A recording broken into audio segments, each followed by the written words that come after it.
Hello,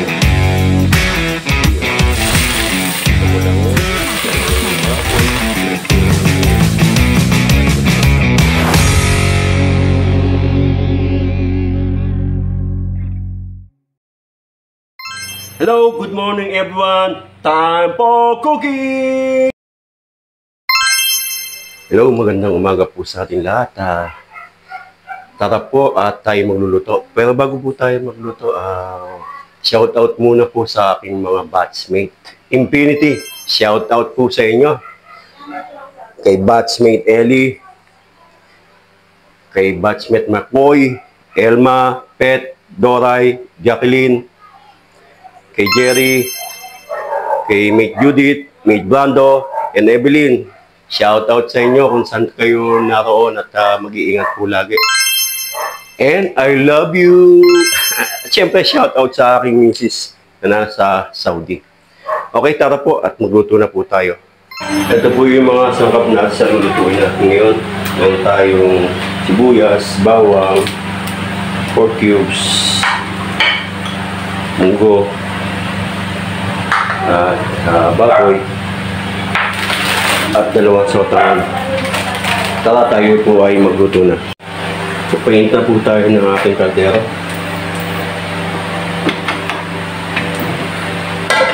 Ang dali lang po itong lulutuin natin. Kahapon ay meron tayong bisita. Dati pong kasama sa Pizza Hut. At ako'y kanilang ginalaw.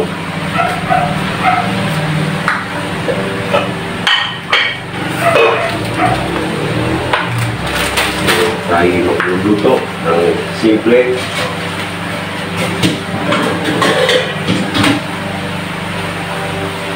Munggo lang po ang ating babanatong ngayon. Lulutuin. So, wait, babanatong. Kalawang masasapukin.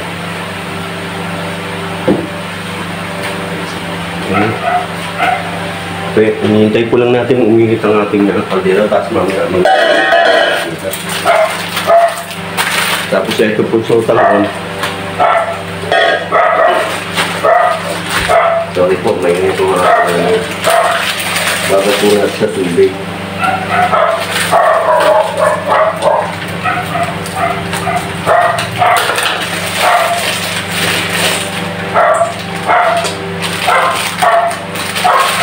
Wala na tayong makakuha malunggay kasi dati may mga malunggay dyan sa ating lote. Pinapuputol na. Dapat meron pang malunggay.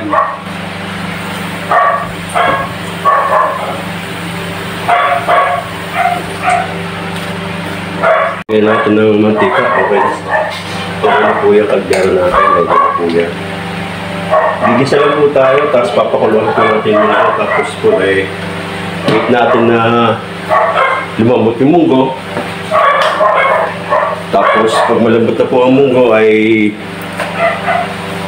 doon po natin lalagay yung sotangan.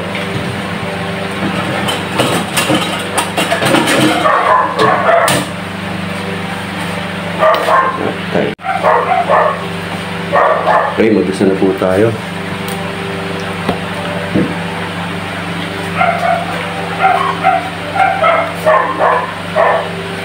Sibuyas.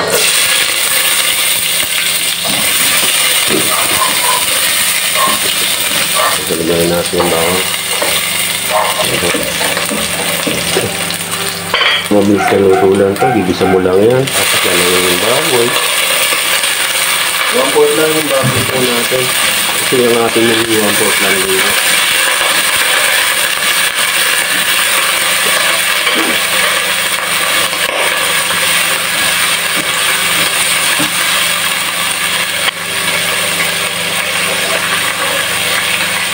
Upload po natin. Mamaya lang po tayo magdadagdag pag kulang pa. Mayroon po yung maalat sa lutuin.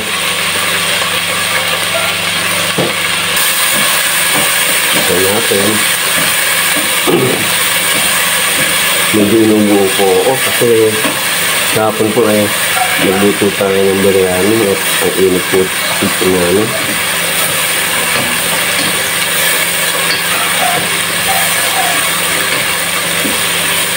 Pag medyo kita niyo po yung pork nyo na medyo mag-golden brown na siya. Pwede na po lagay yung munggo.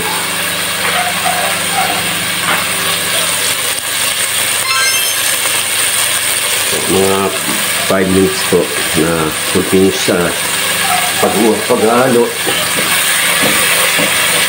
Diyan po ba sa lugar niya, napakainit ba? Ang init sa hapon.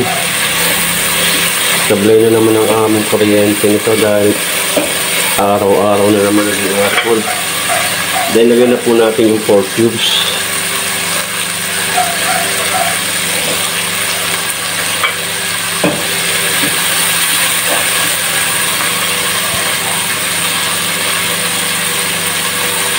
Ayan po.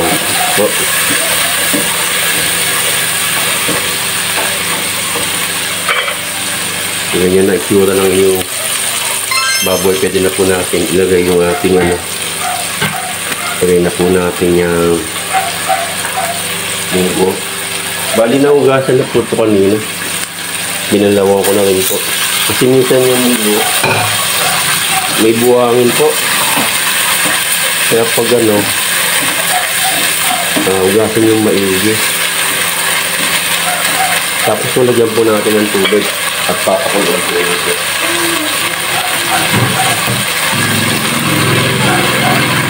Medyo kakalahatiin natin kasi meron tayong sasawag na sotanghon. Kasi pag konti lang sa baon natin, ma-absorb po ng sotanghon niya. Kahit ganito lang po ang channel natin, ay kayo po ay willing na manood po sa akin. Salamat po sa inyo and God bless po sa inyo. Lalo sa inyong mga pamilya po. Kung saan dako o mundo kayo naroon. Ingat lang po palagi. So hintayin po natin kumulo yan. Takpan po muna natin. Tapos babalikan na lang po natin mamaya. A few moments later. Habang iniintay natin kumulo yung ating o lumambot ang ating munggo at baboy. Ito pong sauton ay iwain. Sorry po. Guntingin po natin. 2 manit ang sauton lang po ito.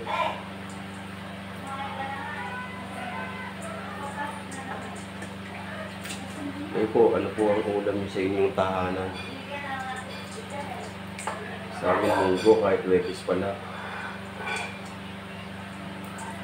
Kasi kahapon meron tayong bisita. Salamat, shoutout kay Sir Jewel at sa kanyang mga anak. At sa kanyang misis na nasa Saudi din. Shoutout at mag-ingat palagi. Ito po nagunting na po natin. Pero mamaya pa po natin lalagay ito. Hindi pa kumukulo ang ating po natin iluto natin.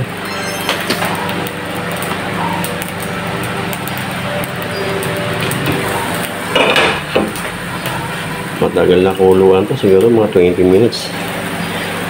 Nag-uulan po, nabasa ang aking mga panggato. Kaya dito lang po tayo magluluto.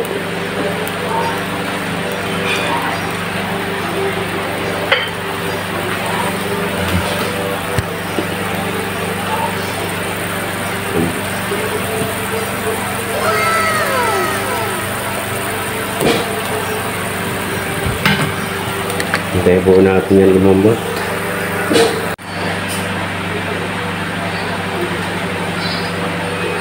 Yan po, kumukulo na ang ating munggo. Pero matigas pa po yan.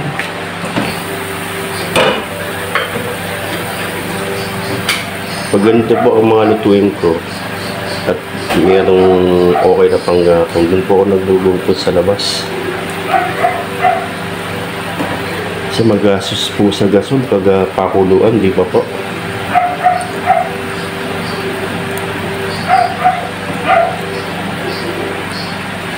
Mga 20 minutes, 45 minutes. Kasi yan matigas pa yung munggo po.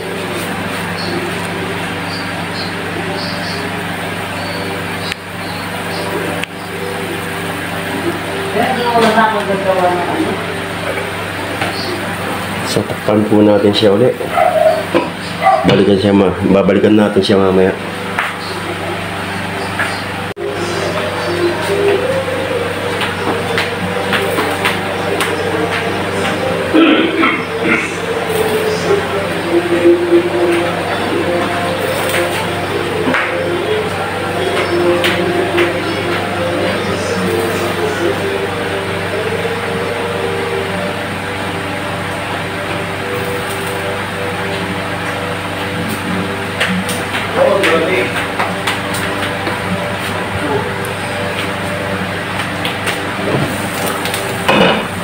medyo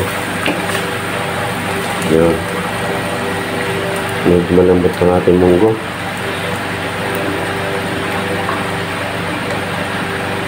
Sana kung may malunggay, kaya lang walang makuhanan.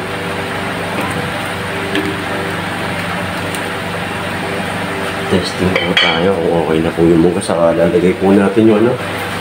Lalagay na po natin sotan.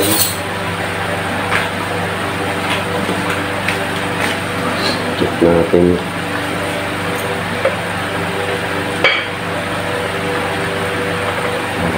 Okay na. Malambot na yung munggo natin.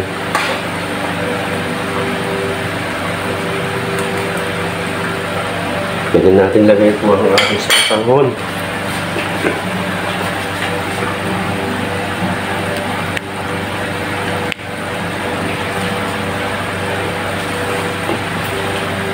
Lagay po natin yung sotanghon natin.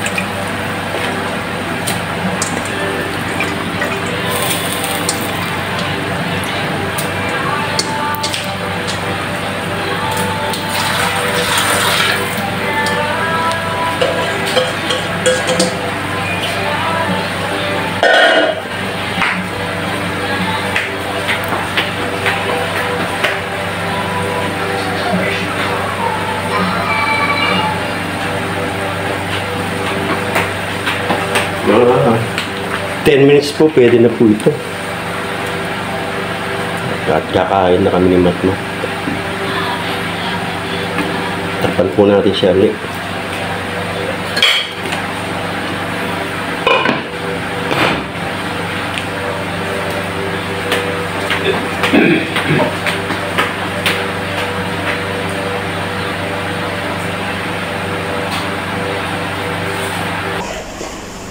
Check po natin ano yung ating niluluto. Okay, goods na po ito. Lalapot pa yan mamaya. Pero pwede na po yun.